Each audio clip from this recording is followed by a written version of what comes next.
Hello, everybody. Thank you for joining in. Good morning, good evening, wherever you are.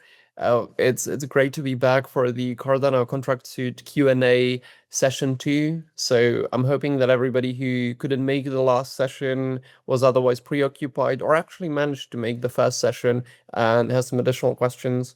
I hope everybody managed to come in here today and connect. So let me do a brief intro on what's going to happen today, who I am, why I'm talking to you about this, and sort of do a brief introduction on the contract suite that we at Sparring prepared for Cardano Catalyst. And then after we've gone through this, I'll open up the Slido. You might have some questions, and any questions that come in through Slido we'll answer, and we'll try to battle with any questions that you might have. Brilliant. So let's start. Uh, First of all, so I'm Martin. I'm a New licensed attorney at Sparring. We're a law firm working with innovators, whether they're working on or off the chain. So we're focusing mainly on Web3 and Web2 startups, whether now in the Cardano ecosystem or the broader crypto ecosystem, and now to a large extent AI. And we help with just generally everything you can imagine an in-house counsel or a law firm could help with. So from commercial, regulatory, formation, fundraising, anything that you might need day to day. Which is why we partnered up with the Cardano Catalyst and Fund 13 and decided to prepare a Cardano Contract Suite, a suite of 4 templates for builders working on Cardano and shipping Cardano projects in any sort of scope or area that you can imagine. The suite is freely available at catalyst.sparring.io because it was publicly funded by Cardano Catalyst Fund 13, so it comes in with the full templates and, very importantly, the know-how and guidelines and our lawyers' thinking behind drafting the documents, and we'll get closer on sort of what they are and how they work in a moment. So this is the Slido setup. Feel free to scan the QR code or input the Slido code here. You'll be directed to the Slido question submission form. Feel free to do this anonymously, state your name, contact, whatever you prefer.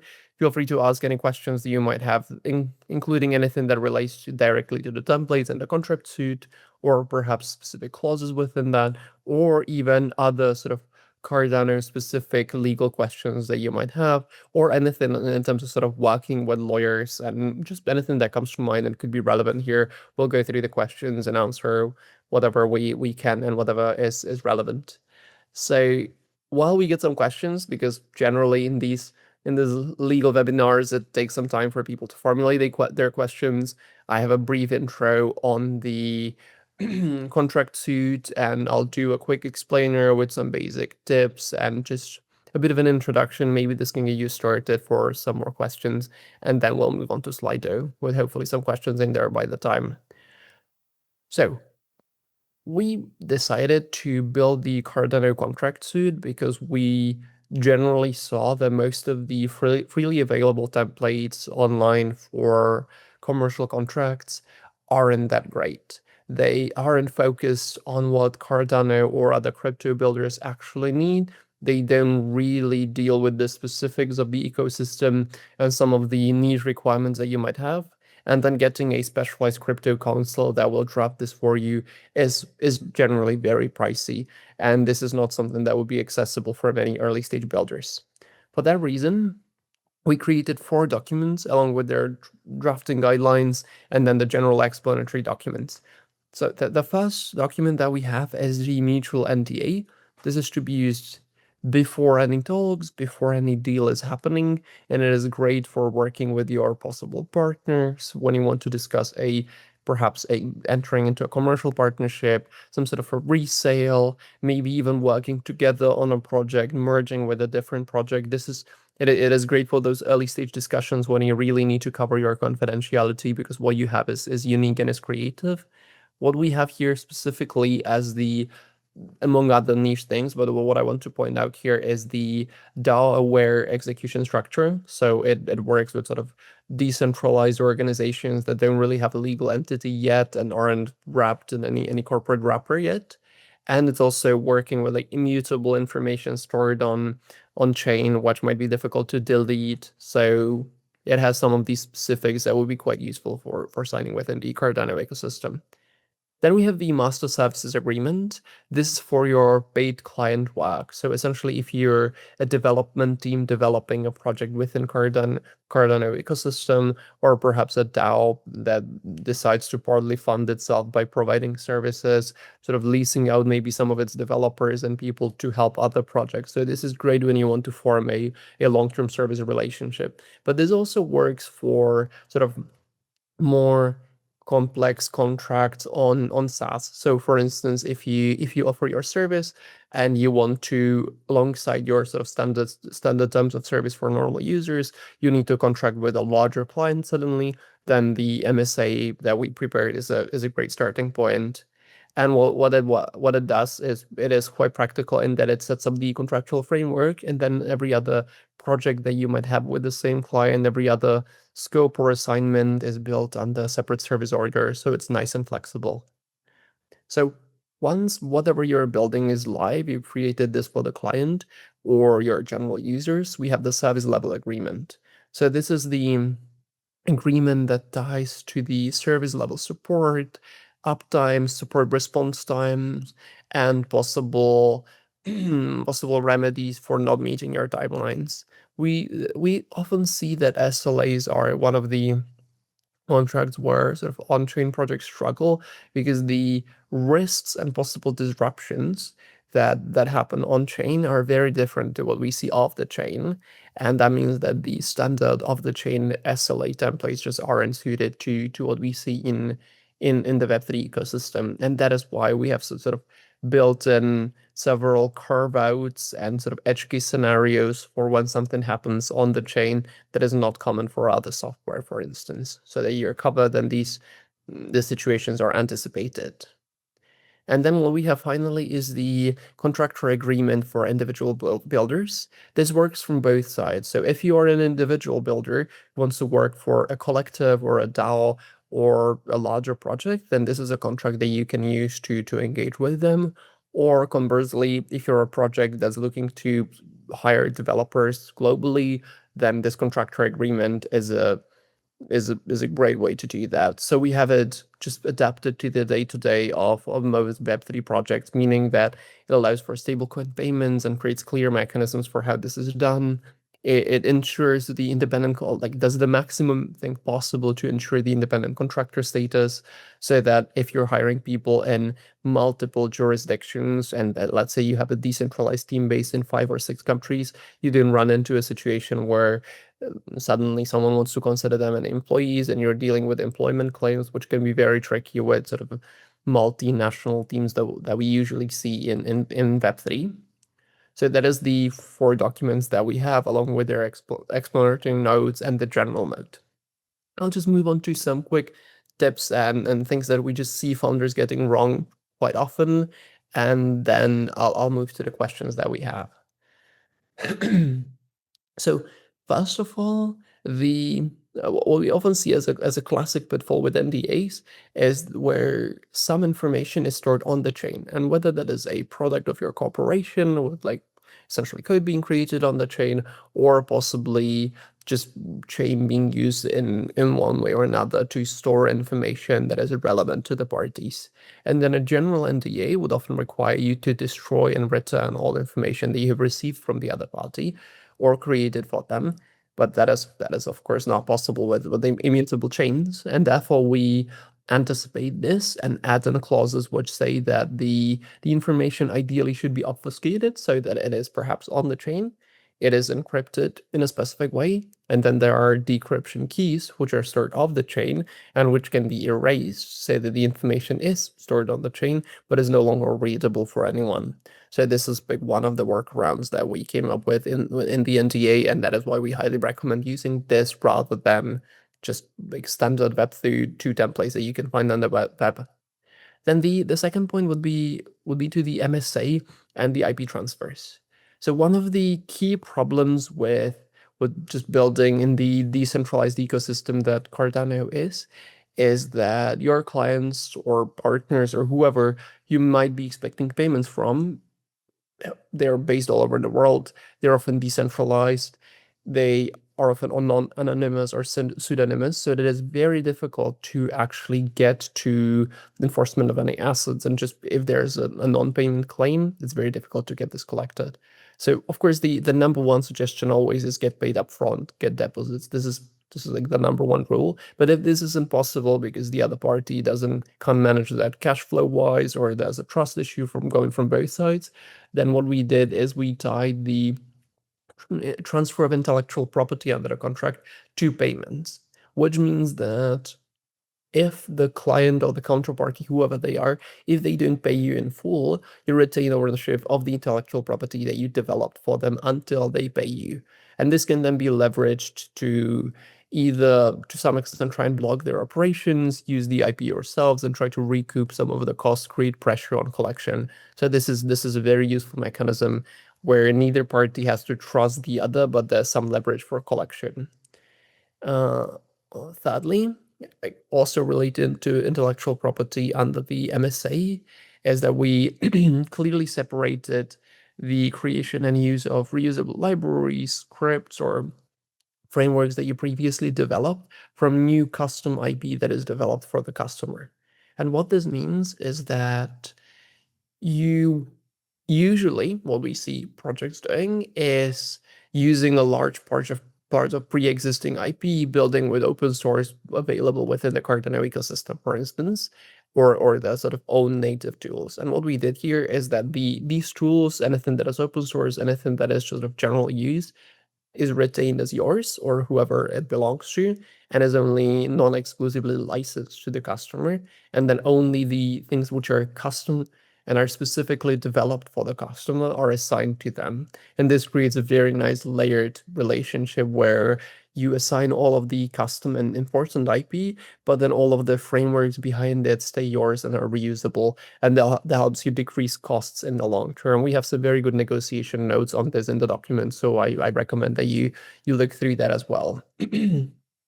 Well, the SLA, this is relatively simple, relatively standard, but it's one of the things that we often see not covered in SLAs properly. If there's any breach of the SLA, so you don't have a sufficiently fast response rate on support requests, or perhaps the uptime isn't what you committed to, then we have a nice sort of service credit system based as a remedy for these breaches. And this is specifically tied to the severity of the breach and helps you protect from financial liability, because you say that the credits to receive your services for free, for instance, or get a discount on last month's invoices or payments which were supposed to be made, is the sole remedy for the customer. And then finally, in the contractor agreement, something that I want really to draw your attention to, we see this, like, founders getting this wrong all the time, is the exclusivity situation. If you have a contractor, you're claiming they're independent, they're not your employee, you should have them have the right of substitution. If they find a suitable substitute who can do the work instead of them, you should allow them to do that. It can get a bit tricky in practice, but this is one of the essential rights of independent contractors. And if you prohibit this in your contract, there's a good chance that the relationship will move much closer to employment. So with that general advice being out of the way, let's look at some of the questions that we have in Slido. Let me open this. Oh, brilliant. We have a few already. So first question. What are the biggest risks of developers using AI to write code? Oh, that's a good one. We don't have that covered in the guides yet, because like this is a relatively new thing that often isn't negotiated yet. But generally, two important notes here. First is ownership. If you're using AI to do majority of the coding work, I can actually go to the present mode here. Give me a second. So, that's much better. So if you're going into the sort of lots of AI, very heavy AI used for code writing situation, then there's a good chance that your code isn't attributable to anyone under copyright, and you might actually struggle with with IP ownership and then assigning it to clients because it just isn't owned by anyone. That would be the first problem. And then the second problem is the uniqueness of the code. If you're then further assigning this to your clients, it's good to let them know sort of what the process behind the creation was to avoid any sort of risks and complaints in the future where they say that they didn't get quite what they paid for. So AI for coding obviously happening. This is a huge innovation that like no lawyer should tell you that you shouldn't use AI to write code. It is now an essential tool, but do be careful and just make sure that you're as transparent with your sort of counterparties, customers, or the DAO that you're working with as you possibly can be. So then we have a question from Mike as the second one. From a lawyer's perspective, what parts of these agreements are actually worth negotiating and which are not? Ooh, that's a very broad question. There's a lot to be discussed here. So first of all, the important thing is that all of this is covered in the guidelines that we prepared quite well. Essentially, their main purpose is looking at the main provisions and providing you with suggestions on how these should be negotiated, what the alternatives and fallbacks are, what the impacts would be of waiving some of these. So this is where you'll find all of the answers. But just to just to maybe highlight a few things. So within the NDA, what we generally consider as the sort of hottest negotiated issues would first of all be the duration of confidentiality. Here really depends on the type of information that you're protecting and disclosing, but generally what we like to see is a combination of X years post termination or X years from signature for general information. So that could be 2, 3, 5, 7, 10 years, really depending on the confidentiality of what you're disclosing.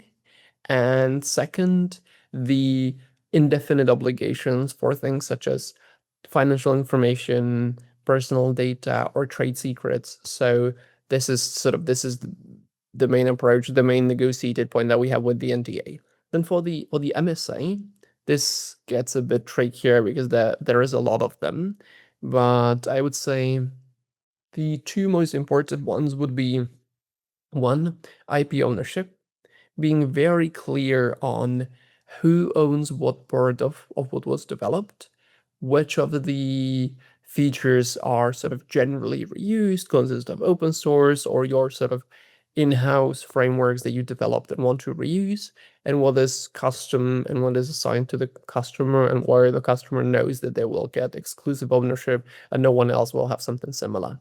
So I would say that is the first major point. And then the second one wouldn't even be in the MSA itself, but would be in the service orders that we also have attached there. And that would be the scope of the service order. So we often, and I like to use like a car's analogy here essentially. So what we often see here is the parties agreeing on a fixed scope. So essentially saying that there's a fixed sort of build that will be delivered at a fixed price, but they're not providing enough specifics on the features of the build and the expected, it's essentially the expected characteristics. And then what we have is the developer sort of expecting a very reasonable, practical build. Like imagine just a practical family car, like a Honda or Toyota that just gets you to where you want to be, but it is no luxuries by any means. And this is described by a car with 4 wheels and a steering wheel, right? But then you have the client who also imagines a car with a steering wheel and 4 wheels, but then they're imagining a luxury Porsche, for instance. And if your scope of work is extremely sort of brief and limited, both of these will fit into the same description. And I can almost guarantee, based on our experience, that you will get into a possible dispute over what exactly was included in the scope, what kind of build you agreed on. So the real tip here is to spend more time and include more information into the service order before work begins, or possibly even during the work. Just amend it, add details to make sure that you're both thinking of the same scope and quality of build. And then for the SLA, this is a bit trickier, but usually what we see is the uptime negotiation, and that is relatively straightforward, essentially discussing whether the build, the software should have an uptime of 99.99% or 98% is fine. It's difficult to provide more general guidance there because it really depends on what you're building. If this is an interchain bridge that is expected to be bridging a significant number of high value transactions each day, then the uptime should be much higher than in a messaging service or like a nice tool for the convenience of users. So this really depends on what you're building and how important that is for your customers. It is good to have an open discussion here with the customers. And you can often say that there'll be a premium price for a better SLA if it's truly that important to them. So if we're building, let me see, I covered these. Yes, so if we're building on top of open source Cardano tooling, how should we deal with IP ownership in the contract? So this is partly what we covered. It's a great question. It's like very practical because this is what we see done all the time. So clarity of discussion with the client is the most important part.